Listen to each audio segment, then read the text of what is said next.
Oke.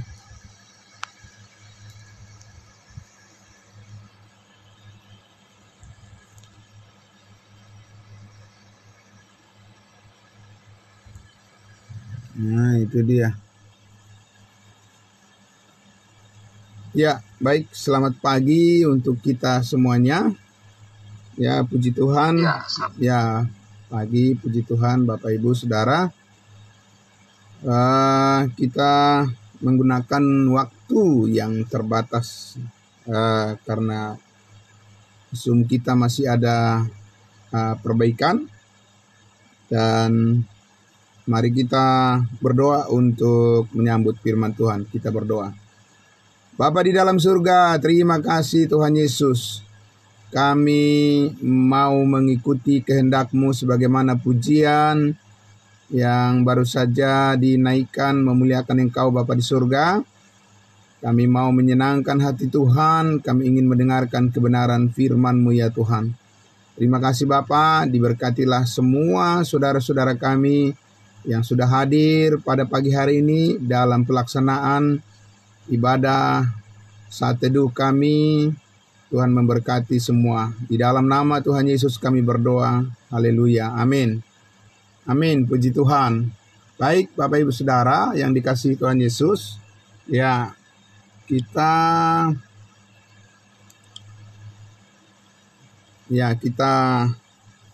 akan membuka Alkitab kita dari Roma pasal 10.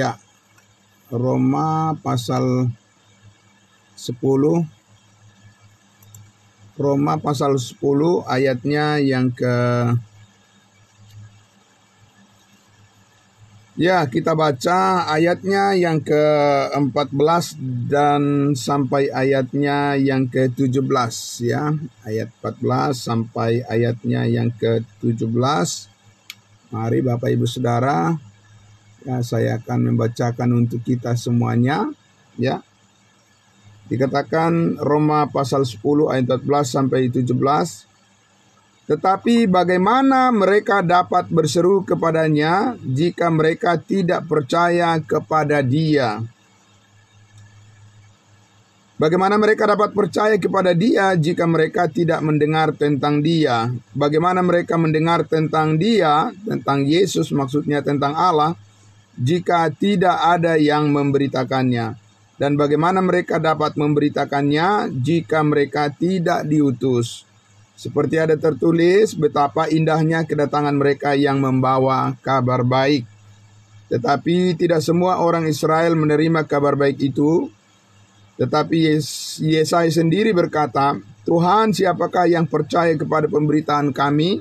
Jadi iman timbul dari pendengaran, dan pendengaran oleh firman Kristus. Ya, puji Tuhan Bapak Ibu Saudara. Kita kemarin sudah lihat bahwa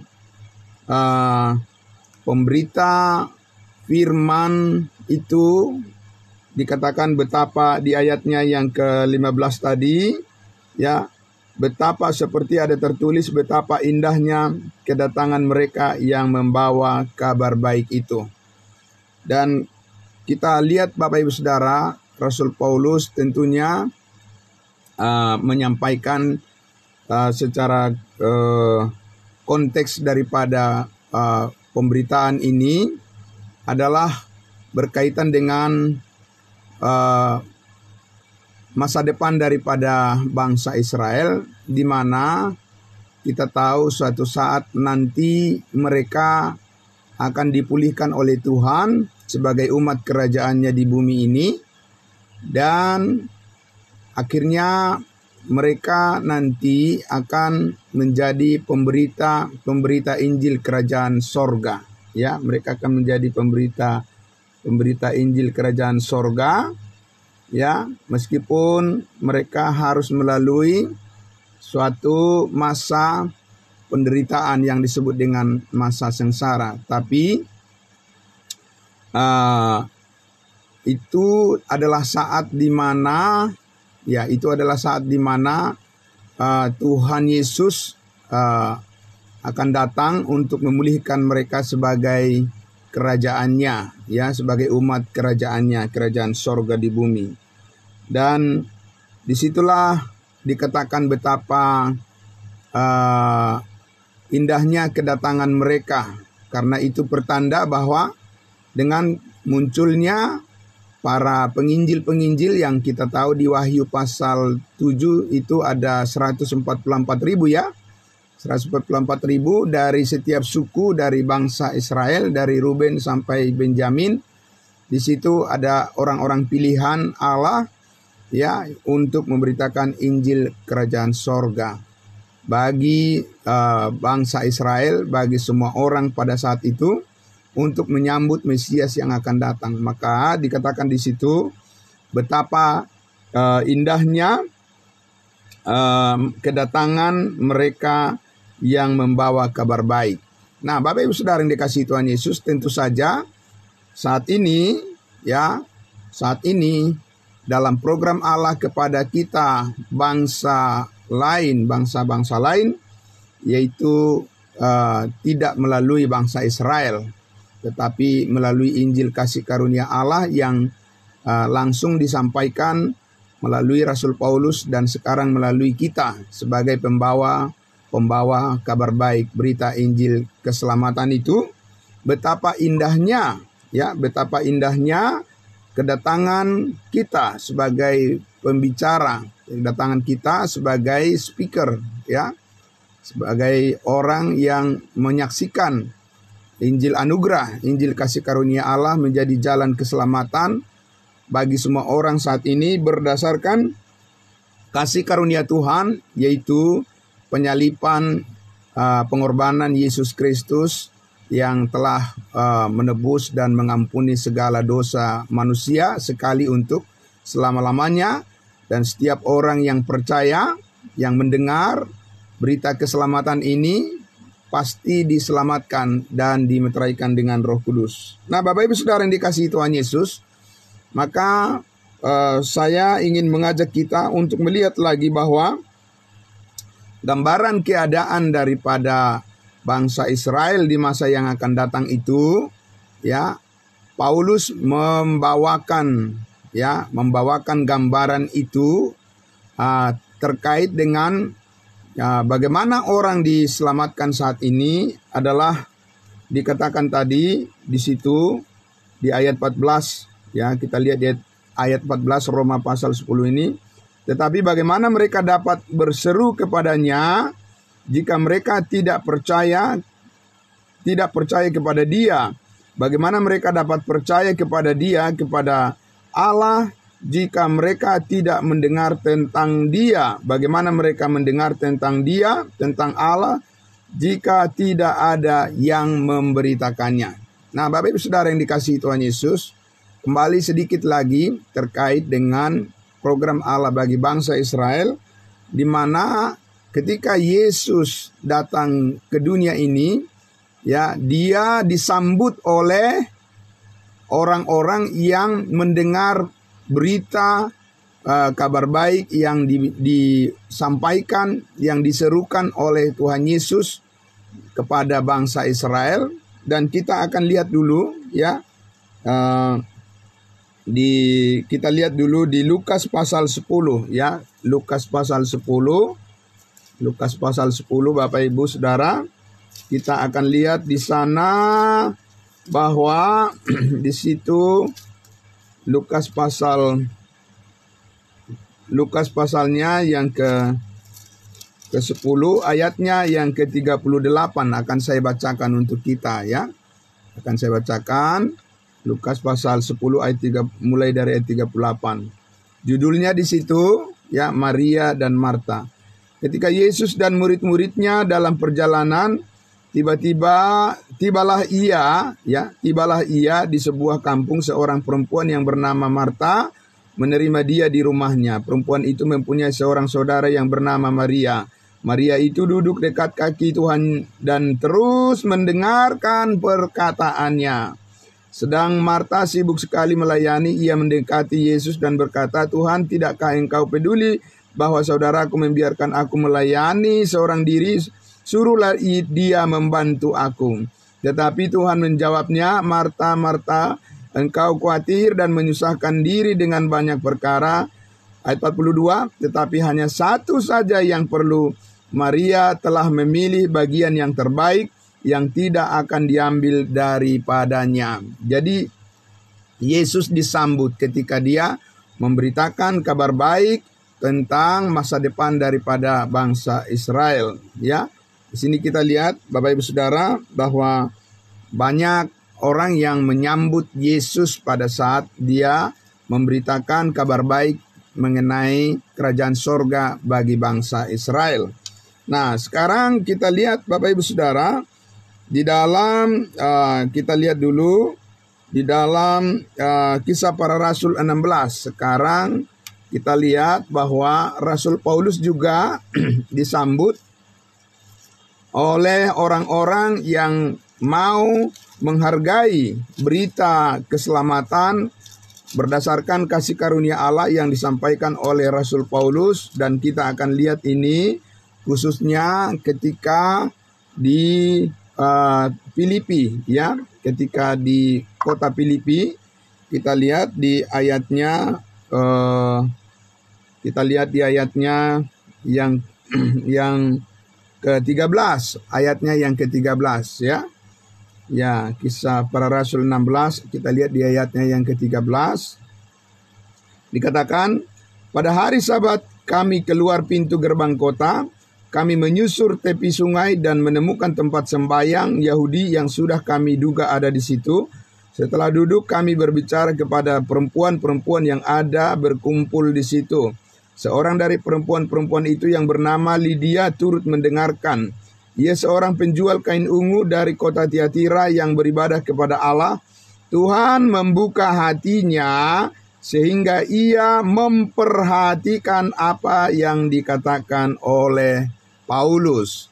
Ya, jadi ketika Paulus memperdengarkan Injil kasih karunia Allah, ya, kemudian Lydia ini memperhatikan ketika Paulus memperdengarkan Injil kasih karunia Allah, ya. Nah, kemudian kita lihat di ayat 15 apa yang terjadi selanjutnya. Sesudah ia dibaptis bersama-sama dengan seisi rumahnya, ia mengajak kami, jika kamu berpendapat bahwa aku sungguh-sungguh percaya kepada Tuhan, marilah menumpang di rumahku. Ia mendesak sampai kami menerimanya. Nah, jadi di situ kita lihat bahwa Lydia ini, ya, setelah menerima berita Injil kasih karunia yang disampaikan oleh Rasul Paulus dan dia diselamatkan, maka dia juga mengajak lagi Rasul Paulus dan timnya untuk memberitakan Injil, ya, kepada orang-orang yang di rumahnya, saudara-saudaranya atau teman-temannya. Begitu, ya. Jadi betapa indahnya kedatangan daripada Rasul Paulus membawakan Injil kasih karunia Allah kepada bangsa-bangsa lain, yaitu bahwa Yesus Kristus telah mati dan bangkit untuk mengampuni segala dosa kita. Nah, Bapak Ibu Saudara yang dikasihi Tuhan Yesus, kita lihat lagi di ayat berikutnya, yaitu kepala penjara Filipi. Dia juga menyambut, ya, dia juga menyambut akan berita keselamatan yang dibawakan oleh Rasul Paulus, meskipun melalui pengalaman yang menakutkan pada saat itu, ya. Tetapi pada akhirnya juga kepala penjara Filipi ini menyambut, ya, berita keselamatan yang dibawa oleh Rasul Paulus. Kita lihat di ayatnya yang ke 27, ya, ayat 27, ayat 26. Akan tetapi terjadilah gempa bumi yang hebat sehingga sendi-sendi penjara itu goyah, dan seketika itu juga terbukalah semua pintu dan terlepaslah belenggu mereka semua. Ketika kepala penjara itu terjaga dari tidurnya dan melihat pintu-pintu penjara terbuka, ia menghunus pedangnya hingga hendak membunuh diri, karena ia menyangka bahwa orang-orang hukuman itu telah melarikan diri. Tetapi Paulus berseru dengan suara nyaring, katanya, "Jangan celakakan dirimu, sebab kami semuanya masih ada di sini." Kepala penjara itu menyuruh membawa suluh, lalu berlari masuk dan dengan gemetar tersungkurlah ia di depan Paulus dan Silas. 30. Ia mengantar mereka keluar sambil berkata, "Tuan, Tuan, apakah yang harus aku perbuat supaya aku selamat?"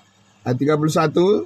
Jawab Paulus dan Silas, "Percayalah kepada Tuhan Yesus Kristus dan engkau akan selamat, engkau dan seisi rumahmu." Lalu mereka memberitakan firman Tuhan kepadanya dan kepada semua orang yang ada di rumahnya. Betapa indahnya kedatangan daripada pemberita Injil kasih karunia Allah. Amin. Disambut Bapak Ibu Saudara, dan akhirnya mereka diselamatkan. Kita lihat satu lagi di dalam Galatia pasal 4. Kita lihat di dalam Galatia pasal 4, Bapak Ibu Saudara. Ya, kita lihat di Galatia pasalnya yang keempat, ayatnya yang ke-14. Di sini Paulus menceritakan ya bagaimana dia pertama kali disambut oleh orang-orang di Galatia dan akhirnya mereka juga diselamatkan.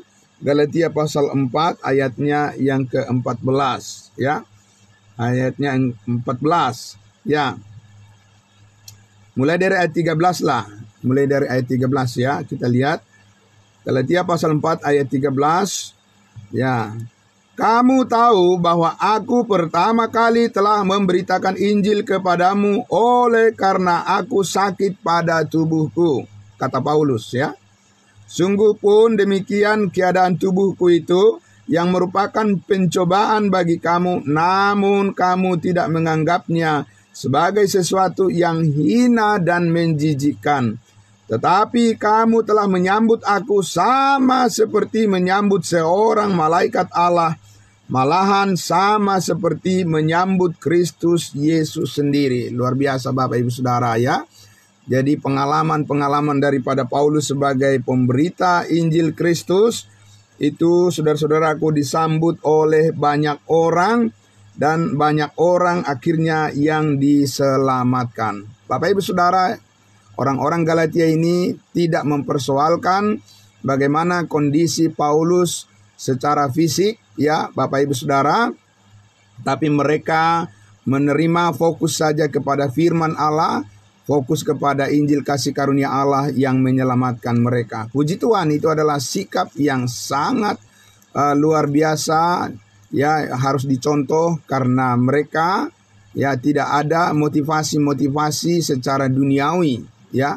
Baik Paulus ketika dia memberitakan Injil kepada jemaat Galatia ini, Bapak Ibu Saudara, tidak ada motivasi duniawi, dia hanya ingin supaya mereka diselamatkan oleh Injil Kristus. Dan jemaat Galatia ini juga menyambut Paulus bahkan seperti malaikat dikatakan. Tidak mempersoalkan Paulus tidak mempunyai kendaraan, tidak mempunyai rumah yang besar, tidak mempunyai penampilan yang hebat, tidak mempunyai hal-hal materi atau hal-hal duniawi lainnya Bapak Ibu Saudara. Tapi orang-orang di Galatia ini menyambut Paulus seperti malaikat, bahkan dikatakan seperti menyambut Yesus Kristus sendiri, yaitu ketika Paulus memberitakan berita Injil kabar baik tentang Yesus Kristus kasih karunia Allah yang telah mengampuni segala dosa dan mengaruniakan hidup yang kekal kepada setiap orang yang percaya. Puji Tuhan Bapak Ibu Saudara yang dikasihi Tuhan Yesus. Maka luar biasa, itulah pentingnya Bapak Ibu Saudara kita menjadi pemberita daripada kasih karunia Allah saat ini. Karena sudah disampaikan tadi di Roma pasal 10 itu, bagaimana mereka bisa percaya kalau tidak ada yang memperdengarkan Injil kasih karunia itu Bapak Ibu Saudara. Ya, tidak mungkin. Nah, tidak mungkin ya kita percaya kepada dongeng-dongeng yang disampaikan saat ini melalui YouTube ya, melalui kesaksian-kesaksian bahwa melalui mimpi ada orang-orang katanya mengenal Yesus ya, melalui penglihatan-penglihatan ada orang mengenal Yesus. Tidak mungkin, itu bukan prosedur yang dilakukan oleh Allah saat ini untuk membuat satu pengenalan yang benar terhadap Yesus Kristus. Tidak melalui mimpi-mimpi, tidak melalui penglihatan-penglihatan seperti yang begitu viral, begitu ramai kita lihat melalui medsos, melalui YouTube dan sebagainya, Bapak Ibu Saudara. Tidak. Ya, sudah dikatakan bagaimana mereka percaya kalau tidak ada yang memberitakannya. Memberitakan apa? Memberitakan Injil kasih karunia Allah, berita kabar baik tentang keselamatan hanya melalui iman, dikaruniakan secara cuma-cuma, bukan karena perbuatan, bukan karena usaha, tetapi hanya karena iman kepada kasih karunia Allah, maka setiap orang diselamatkan saat ini. Siapa yang memberitakan itu saat ini, Bapak Ibu Saudara? Siapa yang membuka mulutnya untuk menyampaikan kabar baik ini? Karena betapa indahnya kedatangan mereka yang menyambut kabar baik itu. Bapak Ibu Saudara yang dikasihi Tuhan Yesus, saya sendiri juga sudah sering sekali disambut oleh orang-orang yang menghargai berita keselamatan itu, Bapak Ibu Saudara.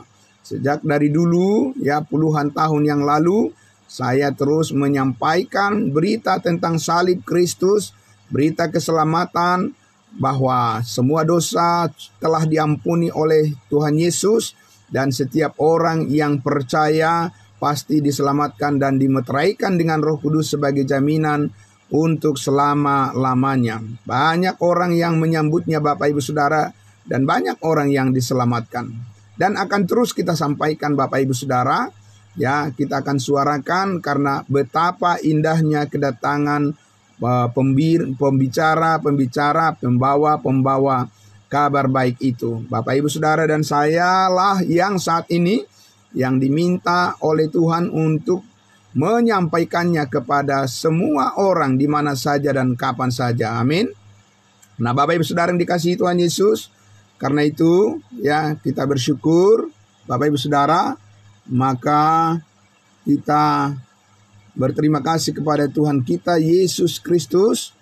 Ya, mari kita terus berbicara, mari kita terus menyuarakan kepada semua orang, ya Bapak Ibu Saudara, supaya berita Injil kasih karunia Allah ini menjadi sukacita yang sangat luar biasa bagi banyak orang. Bapak Ibu Saudara yang dikasihi Tuhan Yesus, maka itulah pengharapan yang diberikan oleh Tuhan kepada kita semuanya, orang-orang kudusnya Tuhan, agar kita membuka mulut kita, berani kita menyaksikan, ya, karena ini adalah merupakan panggilan Tuhan untuk kita semua, agar kita ya sebagai orang-orang kudusnya Tuhan benar-benar memperhatikan akan nasib daripada orang lain yang saat ini banyak menerima informasi yang keliru tentang bagaimana hidup beriman kepada Tuhan Yesus yang sesungguhnya saat ini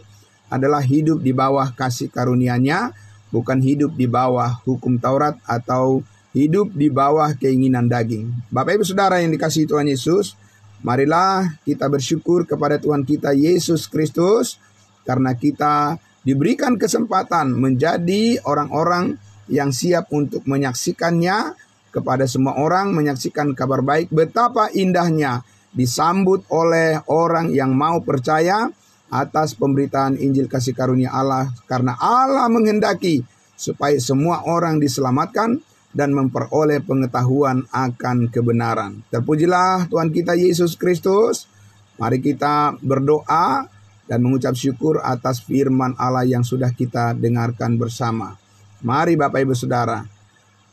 Roh Kudus, Tuhan kami, Yesus Kristus, Allah Bapa, kami bersyukur ya Tuhan, Engkau memberikan kepada kami kesempatan yang sangat luas ya Tuhan, untuk membawa kabar baik kepada semua orang, sebagaimana Yesus Kristus, sebagaimana Rasul Paulus, dan sebagaimana pemberita-pemberita Injil, pembicara-pembicara yang bersedia menyampaikan kebenaran kepada semua orang. Kami rindu ya Bapa supaya kami menjadi narasumber untuk membukakan rahasia Allah, rahasia Kristus tentang salib-Mu menjadi keselamatan bagi semua orang.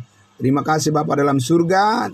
Diberkatilah semua orang yang merendahkan hati. Diberkatilah semua orang yang merendahkan dirinya di hadapan Tuhan, yang bersedia membuka hatinya, menerima kabar baik tentang salib Kristus yang menjadi sumber keselamatan, hidup yang kekal, dan berkat yang kekal untuk setiap orang yang percaya, dibaptiskan ke dalam tubuh Kristus, dan menjadi anggota tubuh Kristus yang kekal hidup di dalam kebenaran.